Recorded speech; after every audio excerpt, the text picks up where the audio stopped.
Media మిత్రులందరికీ నమస్కారం. మునుగోడు ఎన్నిక విషయంలో రాజగోపాల్ రెడ్డి గారు రాజీనామా, తదనంతర పరిణామాలు, క్షేత్రస్థాయిలో మా కార్యకర్తల అభిప్రాయాలు, అట్లాగే కాంగ్రెస్ పార్టీ నుంచి టీఆర్ఎస్ పార్టీ నుంచి మాకే సపోర్ట్ చేయమని వారి నుంచి విజ్ఞప్తులు, ఫోన్లలో కొంత సంభాషణలు, అట్లాగే మా పార్టీ రాష్ట్ర కమిటీ సమావేశంలో చర్చ, సెక్రటేరియట్లో చర్చ, పోలిట్ బ్యూరోతో సంప్రదింపులు, ఇవన్నీ పూర్తి చేసుకొని ఫైనల్గా ఒక నిర్ణయానికి వచ్చాం. మునుగోడులో బీజేపీని ఓడించే దానికోసం టీఆర్ఎస్ పార్టీ అభ్యర్థిని సపోర్ట్ చేయాలని, టీఆర్ఎస్ని గెలిపించాలని సిపిఎం రాష్ట్ర కమిటీ నిర్ణయం తీసుకుంది.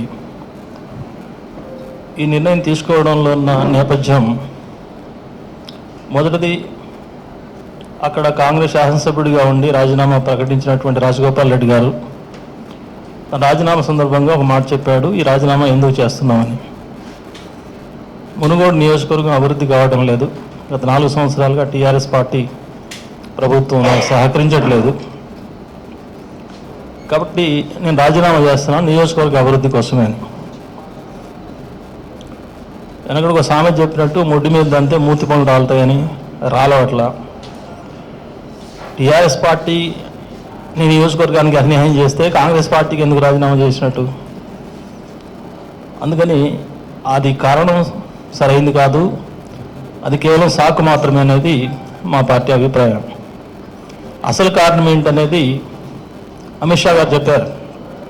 ఆయన సభల్లో, మునుగోడులో పెట్టిన బీజేపీ సభల్లో చాలా స్పష్టంగా వక్తలందరూ, ప్రధాన వక్తతో సహా, రాజగోపాల్ రెడ్డిని గెలిపించండి, బీజేపీని గెలిపించండి, గెలిపించిన ఒక నెల రోజుల్లో టీఆర్ఎస్ ప్రభుత్వాన్ని కూల్చేస్తాం స్పష్టంగా ప్రకటించారు. అదేదో బజార్ నాయకుల ప్రకటన కాదు, కేంద్ర హోంమంత్రి ప్రకటన.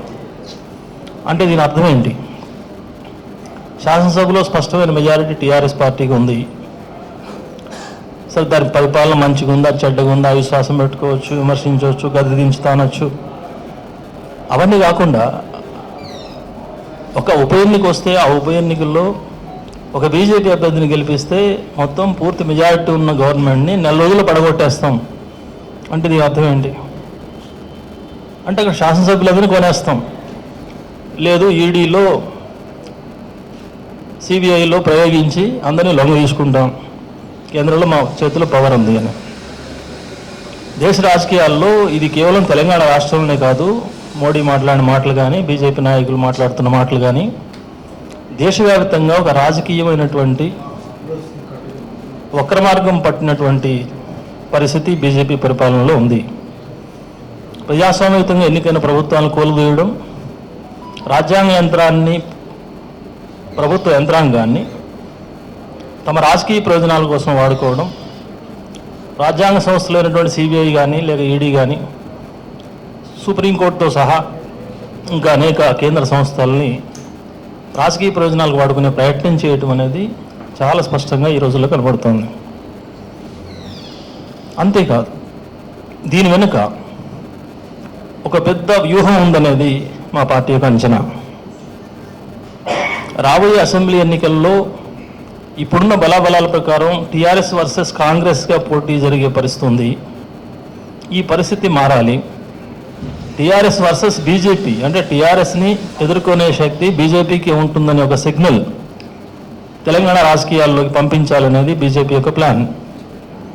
అలా పంపించాలంటే కాంగ్రెస్ బలమైన నియోజకవర్గం, ఎన్నికల నాడు 25,000 మెజార్టీతో బహుశా నాకు గుర్తున్నంత వరకు రాజగోపాల్ రెడ్డి గెలిచాడు. మరి అంత బలం ఉన్నటువంటి కాంగ్రెస్ పార్టీ కూడా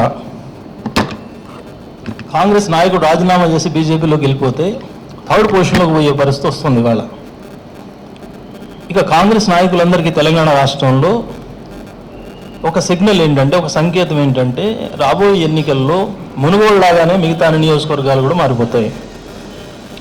ఎన్నికల్లో ఈ రోజున డబ్బు, బిర్యానీ, సారా ఇవి ఆయుధాలుగా మారిపోయినాయి. ప్రజలు, ప్రజాసేవ, సమస్యల పరిష్కారం ఇవి పక్కకు పోతున్నాయి. కాబట్టి వాటిల్లో ధీటుగా టీఆర్ఎస్కి మేమున్నాం కాబట్టి, అట్లాగే రాష్ట్ర అధికారం టీఆర్ఎస్ చేతిలో ఉంటే కేంద్ర అధికారం మా చేతిలో ఉంది కాబట్టి ఈ ఎన్నికల్లో టీఆర్ఎస్ని ఢీకొనేది మేమే అనే సిగ్నల్ కాంగ్రెస్ నాయకులకు వెళ్తే,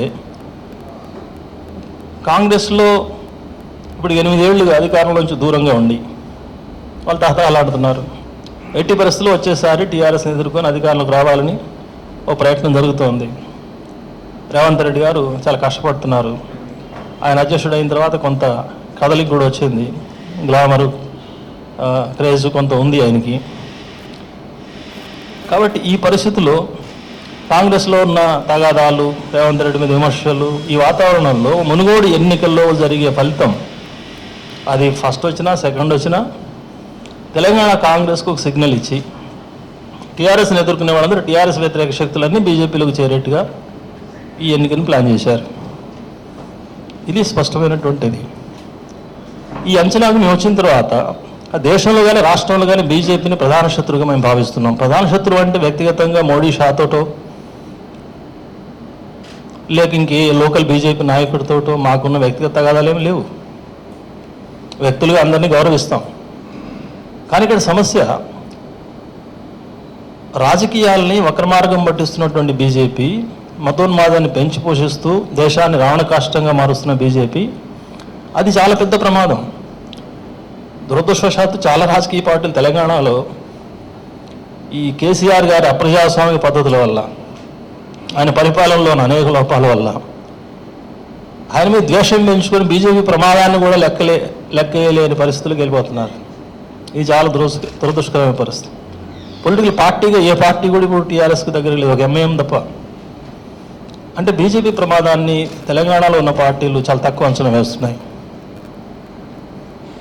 ఇప్పుడు ఉత్తర భారతదేశంలో చూస్తున్నాం, అనేక బీజేపీ పరిపాలిత రాష్ట్రాల్లో చూస్తున్నాం, వాళ్ళు చేస్తున్న ఆగడాలు. కనీస ప్రజాస్వామ్యం లేదు.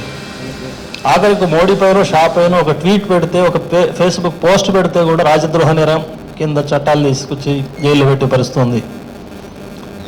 కాబట్టి ఈ పరిస్థితుల్లో ఎట్టి పరిస్థితుల్లో బీజేపీ ఇక్కడ గెలవడానికి లేదు. అలా ఓడించాలంటే గతంలో 5 సార్లు సిపిఐ గెలుచున్న సీటు, సిపిఐతో సంప్రదింపులు చేశాం. మన బలం ఏంటి, బీజేపీని ఓడించగలమా, ఇద్దరం కలిసి పోటీ చేస్తే ఒక అంచనాకు స్పష్టంగా వచ్చాం. మన గతంలో బలమైన సీట్ నిజమే, కానీ ఇప్పుడున్న పరిస్థితుల్లో మనం పోటీ చేయటం ద్వారా బీజేపీ వ్యతిరేక ఓటుని చీల్చడం అవుతుంది తప్ప బీజేపీని ఓడించగలిగే పరిస్థితి ఉభయ కమ్యూనిస్ట్ పార్టీలు కూడా లేదు. కాబట్టి ఈ ప్రత్యేక పరిస్థితుల్లో బీజేపీని ఓడించి తెలంగాణ రాష్ట్రాన్ని, భవిష్యత్తు రాజకీయాల్ని ఈ కాషాయమయం కాకుండా కాపాడాలంటే ఇప్పుడు టీఆర్ఎస్కు మద్దతు ఇవ్వడం తప్ప ఇంకొక మార్గం లేదనే నిర్ణయానికి వచ్చాం. ఆ ప్రకారంగా టీఆర్ఎస్కు మద్దతు ఇవ్వడానికి సిపిఎం పార్టీ రాష్ట్ర కమిటీ నిర్ణయం తీసుకుంది. దీన్ని ప్రజలందరికీ నేను ప్రకటిస్తున్నాను. అయితే మా ప్రకటనకు బహుశా సిపిఐతో ఇంకా మాట్లాడాల్సి ఉంది. వాళ్ళు తీసుకున్న వైఖరికి కొద్ది తేడా ఉంది. వాళ్ళు కేసీఆర్ గారి సభలో కూడా పాల్గొన్నారు, మద్దతు ప్రకటించారు. అట్లాగే ఈ ఎన్నికే కాదు, రాబోయే కాలం అంతా కూడా టీఆర్ఎస్తో కలిసే ఉంటాం, వచ్చే ఎన్నికలు కూడా కలిసే పోటీ చేస్తాం అనే విధంగా వాళ్ళ ప్రసంగాలు అనిపించినాయి. ఇంకా వివరణ వాళ్ళు తీసుకోవాలి. కానీ మా పార్టీకి సంబంధించినంత వరకు ఆ రకమైన వైఖరి మేము తీసుకోవట్లేదు. ఇప్పుడు ఎన్నిక వచ్చింది మునుగోడు నియోజకవర్గంలో. మునుగోడులో స్పష్టంగా అక్కడ బలాబలాలు మారుతున్న రాజకీయాలు ఇవన్నీ చూసిన తర్వాత అక్కడ బీజేపీ అభ్యర్థిని ఓడించడం అనేది ఆ మునుగోడు రాజకీయాలు ఇచ్చే కానీ భవిష్యత్ తెలంగాణ రాజకీయ ముఖ చిత్రం చూసినా కానీ అది అవసరమని భావించాం. అంతవరకు నిర్ణయం తీసుకున్నాం. రేపు ఎన్నికల్లో కేసీఆర్ గారు ఒక ప్రకటన చేశారు సభలో. ఇప్పుడే కాదు, భవిష్యత్తులో కూడా సిపిఐ, సిపిఎం ఇంకా లౌకిక ప్రజాతంత్ర శక్తులన్నీ కలిసే పనిచేస్తాం. దేశంలో భారత రాజకీయాల్లో బీజేపీని గద్దెదించేదాకా పోరాటం సాగాలన్నాం. ఆయన ప్రకటన స్వాగతిస్తున్నాం. ఎందుకంటే సిపిఎం పార్టీగా సీరియస్గా ప్రయత్నం మేము చేస్తున్నాం. దేశవ్యాప్తంగా బీజేపీ వ్యతిరేక శక్తులన్నింటినీ కలపాలని ప్రయత్నం చేస్తున్నాం. అయితే ఆ కలపడం దేశ స్థాయిలో ఒక రాజకీయ ఫ్రంట్ ఏర్పాటు చేయాలని కాదు. అట్లా ఫ్రంట్ ఏర్పాటు వల్ల ప్రాక్టికల్గా అది వర్కౌట్ కాదనేది మా అనుభవం, అంచనా. ఎందుకంటే జాతీయ పార్టీలుగా లేవు ఇవన్నీ. బీజేపీని వ్యతిరేకించే పార్టీలు ఒక కాంగ్రెస్ తప్ప జాతీయ పార్టీలుగా ఉన్నాయి, కమ్యూనిస్ట్ పార్టీలు తప్ప. మిగతా పార్టీలు బలంగా ఆయా రాష్ట్రాల్లో బీజేపీని ఎదుర్కోగలిగిన శక్తి ఉన్న పార్టీలన్నీ ప్రాంతీయ పార్టీలుగా ఉన్నాయి. ప్రాంతీయ పార్టీలతో జాతీయ కూటమి అంటే ఎన్నికల సందర్భంగా ఇక్కడ టీఆర్ఎస్ పార్టీ బీహార్లో నితీష్ కుమార్కి ఓట్లు వేయించేదో, నితీష్ కుమార్ వచ్చి తెలంగాణలో టీఆర్ఎస్కో బీజేపీ వ్యతిరేక శక్తులు ఓట్లు వేయించేదో ఉండదు. అట్లాంటి పరస్పర ఓట్ల సహకారం ఉండే పరిస్థితుల్లో ఉన్నప్పుడు ఒక ఫ్రంట్ ఉండాలి. అది కాకుండా ఏ రాష్ట్రంలోకి ఆ రాష్ట్రంలో ఓట్లు ఒకరికొకరు ట్రాన్స్ఫర్ చేసుకునే అవకాశం ఉన్న పార్టీలతో రాష్ట్ర స్థాయి ఫ్రంట్లు ఏర్పడాలి. ఎన్నికల తర్వాత జాతీయ స్థాయిలో ఎన్నికైన పార్లమెంట్ సభ్యులతో జాతీయ స్థాయి కూటములు ఏర్పడి బీజేపీ రాకుండా చేయాలి. ఇది ప్రాక్టికల్గా గతంలో ఏమి జరిగినా, ఏ ఎన్నికల్లో బీజేపీని పక్కన పెట్టే కూటమి ఏర్పడినా అది యూపీఏ కావచ్చు, లేదా నేషనల్ ఫ్రంట్ కావచ్చు, ఇట్లాంటివన్నీ కూడా అట్లా ఏర్పడినాయి. కాబట్టి ఆ రకంగా కేసీఆర్ చేస్తున్న ప్రయత్నంలో బీజేపీకి వ్యతిరేకంగా ఉండాలనే ప్రయత్నాన్ని మేము హర్షిస్తున్నాం. కానీ ఇప్పటి నుంచే తెలంగాణ రాష్ట్ర రాజకీయాల్లో భవిష్యత్తులో కలిసి ఉంటామంటే ఆ భవిష్యత్తులో ఎవరు ఎట్లా ఉంటారో తెలియదు. ఆ భవిష్యత్తులో కూడా ఇదే వైఖరితో ఉండి బీజేపీకి వ్యతిరేకంగా ఫైట్ ఉండి బీజేపీ పరిస్థితి ప్రమాదకరంగా తెలంగాణ ఉంటే తప్పనిసరిగా అప్పుడు మేము సూటబుల్ నిర్ణయం తీసుకుంటాం. కానీ ఇప్పుడు ఆ పార్టీ రాష్ట్రీయ నిర్ణయం మాత్రం ఈ మునుగోడు ఎన్నికల్లో తక్షణం బీజేపీని ఓడించడం వరకే ఇది పరిమితం. మరొక అంశం, గత కొన్నేళ్లుగా తెలంగాణ రాష్ట్రం ఏర్పడిన దగ్గర నుంచి మేముగా పోటీ చేయగలిగిన చేస్తున్నాం. మిగతావి ఆనాడున్న పరిస్థితిని బట్టి మద్దతు ఇస్తున్నాం బీజేపీకి వ్యతిరేకంగానే. మొదటి ఎన్నికల్లో టీఆర్ఎస్కి మద్దతు ఇచ్చాం మేము పోటీ చేసిన స్థానాలు కాక. అదే సందర్భంలో టీఆర్ఎస్ పరిపాలనలో లోపాల గురించి, ప్రజా సమస్యల పరిష్కారం కోసం నిరంతరం పోరాటాలు సాగిస్తున్నాం. అది పోడు భూముల సమస్య కావచ్చు, నిర్వాసిత భూముల సమస్యలు కావచ్చు, అసంఘటిత రంగ కార్మికుల సమస్యలు కావచ్చు, ఆశాలు, అంగన్వాడీలు కావచ్చు, పంచాయతీ కార్మికులు కావచ్చు, ఇవాళ వీఆర్ఏల సమస్య కావచ్చు, లేక ఆర్టీసీ సమ్మె సందర్భంగా సంపూర్ణంగా మద్దతు ఇచ్చాం. ఇప్పుడు ఆర్టీసీ సమస్యలు అనేకం పెండింగ్లో ఉన్నాయి. ఈ సమస్యలన్నిటిపై నిరంతరం మేము పోట్లాడుతున్నాం. ఇళ్ల స్థలాలు, డబుల్ బెడ్రూమ్లు, దళిత బంధు స్కీములు, ఇట్లాంటివన్నీ అన్నిటి మీద, అట్లాగే నిరుద్యోగ భృతి ఇస్తా అన్నారు, ఆ సమస్యల మీద కూడా కొట్లాడుతున్నాం. అయితే ఈ కొట్లాటేం ఆగవదు భవిష్యత్తులో కూడా. కాకపోతే కేసీఆర్తో ఇప్పుడు ఈ ఎన్నికల సందర్భంగా కలిసి వ్యవహరించే సందర్భం వస్తుంది కాబట్టి స్నేహపూర్వకంగా కూడా అడుగుతాం. రేపు సీఎం గారు కలవాలని కోరుతున్నారు అన్నారు, మంచిది కలుస్తాం, మాకు అభ్యంతరం లేదని చెప్పాం. కలిసినప్పుడు కూడా ఇది చెప్తాం సమస్యలు. ఈ సమస్యలు పరిష్కారం చేస్తే సంతోషిస్తాం. సంతోషించడం మా సంతోషం కాదు, కేసీఆర్ గారు కూడా సూచన చేయదలుచుకున్నాం. ఇవన్నీ సమస్యలు పరిష్కారం చేస్తే మీకు ఇంకా ప్రజల మద్దతు పెరుగుతుంది, బీజేపీ వ్యతిరేక పోరాటానికి విలువ పెరుగుతుంది. అది ఆయనకి ఉపయోగం. లేదు అమలు చేయరు, మా పోరాటం యథావిధిగా కొనసాగుతుంది. ఇప్పుడు గతంలో పోడు సమస్యల పరిష్కారం కోసం భద్రాచలం నుంచి హైదరాబాద్ దాకా ఒక పోడు పాదయాత్ర 5,000 మందితో నిర్వహించాలని నిర్ణయం చేశాం. ఇప్పుడు మునుగోళ్ళు సపోర్ట్ చేసినంత మాత్రంలో మా నిర్ణయంలో ఏ మార్పు ఉండదు. ఈ ఎన్నిక లోపే ఆ సమస్య కూడా పరిష్కారం చేసి పట్టాలు ఇస్తారు, ఇంకా మంచిది, సంతోషం. లేదంటే తప్పనిసరిగా ఎన్నికే ఉంటుంది, ఓటు టీఆర్ఎస్కి వేస్తాం, పోడి యాత్ర సాగుతుంది. ఇంకా అనేక సమస్యల మీద ప్రజలతో కలిసి పోరాటాలు సాగించడం అనేది ఎల్లప్పుడూ కొనసాగుతుంది. ఇది ఈ ఎన్నికకు సంబంధించి సిపిఎం పార్టీ తీసుకున్న వైఖరి. Thank you.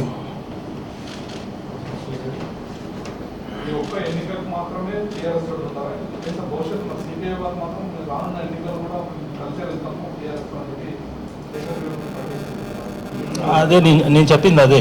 ఆ తేడా ఉంది. ఆ తేడా వాళ్ళు నిజంగానే ఆ వైఖరి తీసుకున్నారా లేదని ఒకసారి మేము క్లారిఫై చేసుకున్నాం. వాళ్ళు తీసుకున్నా సరే వాళ్ళ వైఖరి వాళ్ళ ఇష్టం, కానీ మా వైఖరి మాత్రం ఇంతవరకే ఉంటుంది.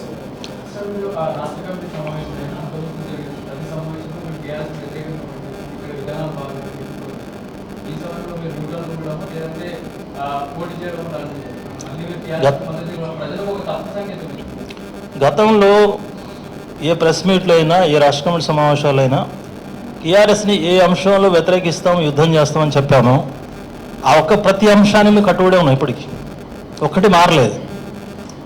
టీఆర్ఎస్ని గవర్నమెంట్ కూల్ చేస్తాం, బీజేపీ గవర్నమెంట్ తీసుకొస్తామని మేము చెప్పలేదు. ఇప్పుడు చెప్పాం, రేపు కూడా చెప్పాం. రాజకీయంగా తీసుకునే వైఖరి వేరు, సమస్యల మీద చేసే యుద్ధం వేరు. టీఆర్ఎస్ని మేము గతంలో వ్యతిరేకించింది, ఇప్పుడు వ్యతిరేకిస్తుంది కూడా సమస్యల మీదే. రేపు వ్యతిరేకిస్తాం. రేపు ముఖ్యమంత్రిని కలిసినప్పుడు కూడా యుద్ధమే చేస్తాం అక్కడ సమస్యల మీద వైఖరి ఏంటని.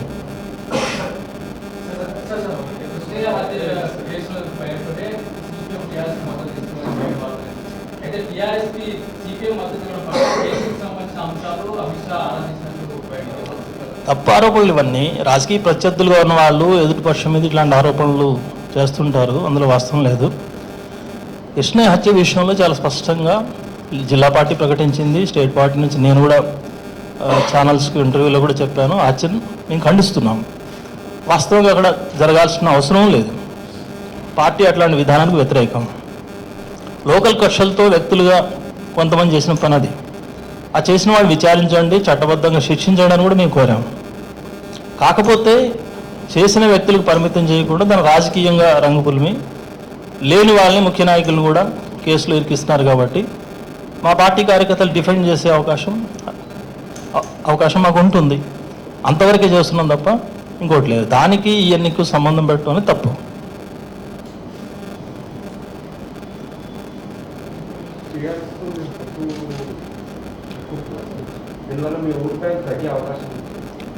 మా ఓటు బ్యాంక్ ఇప్పటికే తగ్గింది.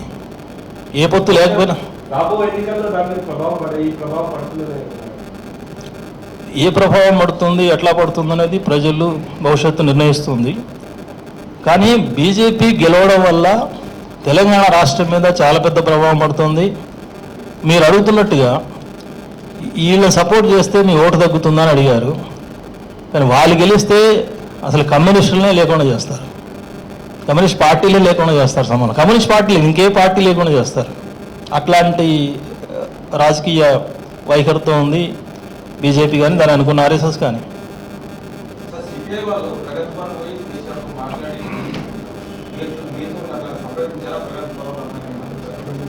ప్రగతి భవన్ రమ్మని చెప్తూనే ఉన్నారు. మేము స్పష్టంగా మా క్యాడర్లతో సంప్రదించి, మా పార్టీ కమిటీలతో సంప్రదించి, ప్రజలతో అభిప్రాయాలు తెలుసుకున్న తర్వాతనే సమయం తీసుకొని మేము నిర్ణయం చేస్తామని చెప్పాం. ఇప్పుడు నిర్ణయానికి వచ్చాం, ప్రకటిస్తున్నాం. కాబట్టి ఇప్పుడు రేపు ముఖ్యమంత్రి పిలిస్తే పోవడానికి, మాట్లాడడానికి మాకు అభ్యంతరం లేదు. పోయినప్పుడు ఈ సమస్యలు చెప్తాం. అట్లా లోకల్ సమస్యలు కూడా ఉన్నాయి. ఇప్పుడు మూసీ ప్రక్షాళన కోసం ఈ మునుగోడు ఎన్నిక ప్రకటించిన తర్వాతనే మూసీ ప్రక్షాళన కోసం మేము పాదయాత్ర చేశాం. ఆ పాదయాత్ర నేనే ప్రారంభం చేశా. పోయి అక్కడ కేంద్ర ప్రభుత్వం మీద డిమాండ్ ఉంది. బీజేపీ చేయాల్సిన పని ప్రధానం, మూసీ ప్రక్షాళన కోసం ప్రాజెక్టు టేకప్ చేయాలి. దానికి రాష్ట్ర ప్రభుత్వం చేయాల్సింది ఉంది. ఇద్దరి గురించి చెప్పాము, రేపు చెప్తాం ముఖ్యమంత్రి కలిసినప్పుడు.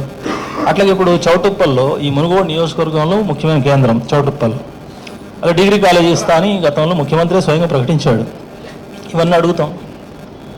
ప్రజా సమస్యల మీద పోట్లాడటానికి ఏమి ఇబ్బంది.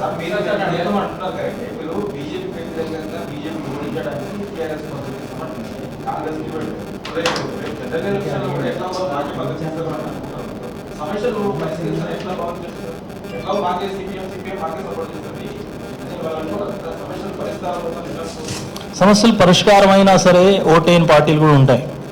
ఉదాహరణకి ఇప్పుడు మునుగోడు నియోజకవర్గంలో చేనేత కార్మికులు ఉన్నారు, గణనీయమైన సంఖ్యలో ఉన్నారు. వాళ్ళ మీద జీఎస్టీ వేశారు. జీఎస్టీ కేంద్రానికి సంబంధించిన విషయం. బీజేపీ అక్కడ పోటీ చేస్తోంది. జీఎస్టీ రద్దు చేయాల్సి మేము కోరుతున్నాం, చేనేత కార్మికులతో పోరాడుతున్నాం. రేపు ఒకవేళ అమిత్ షాను ఇంకోటి వచ్చి మేము జీఎస్టీ రద్దు చేస్తున్నాం చేనేత కార్మికుల కంటే, చేనేత కార్మికులారా జీఎస్టీ రద్దు చేసింది కాబట్టి మీరు బీజేపీకి ఓటేయండి అని చెప్పం. మేము బీజేపీని చిత్తు ఓడించడని చెప్తాం. చేనేత కార్మికులు కూడా జీఎస్టీ అనేది ఒక సమస్య. మనిషి అనే వాడికి, సమాజానికి కూడా సమస్యలు ఉంటాయి. ఒక్క సమస్య ఆధారంగా, రెండు సమస్యల ఆధారంగా ఒక పార్టీని వ్యతిరేకించడము, ఈ ఒక్క సమస్య పరిష్కారం చేశాడు కాబట్టి వాటికి సపోర్ట్ చేయడం అట్లా ఉండదు. పాలిటిక్స్ అంటే ఇష్యూస్ కాంప్రహెన్సివ్గా చూడాలి. 100 సమస్యలు ఉంటాయి మనిషికి, అందులో ఒక సమస్య పరిష్కారం చేసినంత మాత్రం ఒక పార్టీకి చేసి, మళ్ళీ ఇంకొక సమస్య ఇంకొక పార్టీ పరిష్కారం చేస్తే ఆ పార్టీకి చేసి, ఇది కాదు. టోటల్ లైఫ్లో కాంప్రహెన్సివ్గా ఏ పార్టీ యొక్క విధానం ఉంది అని చూస్తాం. రెండవది, ఒకవేళ టీఆర్ఎస్ 100 సమస్యల్లో 30 చేస్తుంది, 70 చేయట్లేదు. చాలా సంక్షేమ పథకాలు పెట్టారు, కొన్ని సంతోషించే వాళ్ళు ఉన్నారు, లబ్ధి పొందే వాళ్ళు ఉన్నారు. దాన్ని దేన్ని వ్యతిరేకించలే మేము. రైతులకు ఇచ్చేది కానీ, లేక కళ్యాణ లక్ష్మి కానీ, ఇట్లాంటివన్నీ. కానీ ఇంకా చాలా సమస్యలు పరిష్కారం కానీ ఉన్నాయి. బీజేపీకి టీఆర్ఎస్కి మధ్య పోటీ వస్తే దేశంలో ఉన్న సమస్యల్లో అత్యధిక సమస్యల మీద ప్రజలకు వ్యతిరేకంగా వైఖరి తీసుకుంటుంది బీజేపీ. ఒకవైపు సమస్యల మీద కొన్ని చేయట్లేదు అనుకున్నా సరే, ఆ కంపారిజన్లో ఖచ్చితంగా దానికి వ్యతిరేకంగా దీన్ని సపోర్ట్ చేయాల్సిన పరిస్థితి వస్తుంది. అది పాలిటిక్స్. గ్లోరిఫికేషన్ వచ్చిందని మీరే చెప్తున్నారు. దాన్ని డీగ్లోరిఫై చేయడానికి బీజేపీ ప్రయత్నిస్తుందని మీరే చెప్తున్నారు. ఈ రెండు పార్టీలు కలిసి సిపిఐ రెండు కలిసి కాంగ్రెస్కి మద్దతు ఇస్తే దాన్ని గ్లోరిఫికేషన్ కొద్దిగా పెరిగే అవకాశం. నేను రిక్వెస్ట్ చేశాను, మా ఆఫీస్కి వచ్చారు కాంగ్రెస్ నాయకులు. వాళ్ళకి చెప్పింది ఏంటంటే, మీరు టైం తీసుకోండి, మేము 10 రోజులు 15 రోజులు టైం తీసుకుంటాం. బీజేపీని ఓడించగలిగే శక్తిలోకి మీరుంటే, మీ పార్టీ నిలుపుకోగలిగితే, అప్పుడు టీఆర్ఎస్ మధ్య కాంగ్రెస్ మధ్య పోటీ జరిగితే మేము ఎవరికైనా సపోర్ట్ చేయాలా లేదా అనే సమస్య వస్తుంది. ఇదివరకు కూడా అట్లాంటి సమస్యలు వచ్చినాయి. కానీ బీజేపీకి మొత్తం ఈ పార్టీ అంతా మారిపోతే మాత్రం బీజేపీని ఓడించేదానికి టీఆర్ఎస్ని సపోర్ట్ చేయాల్సి వస్తుంది. మీ పార్టీని మీరు కాపాడుకోవడం సలహా చెప్పాను. లేదు,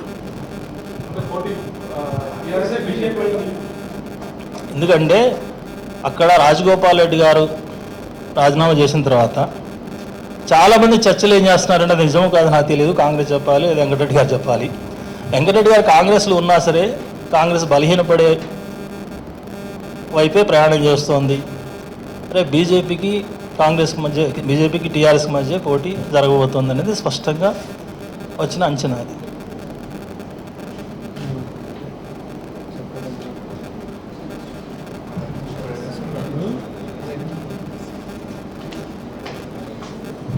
so okay, right, thank you.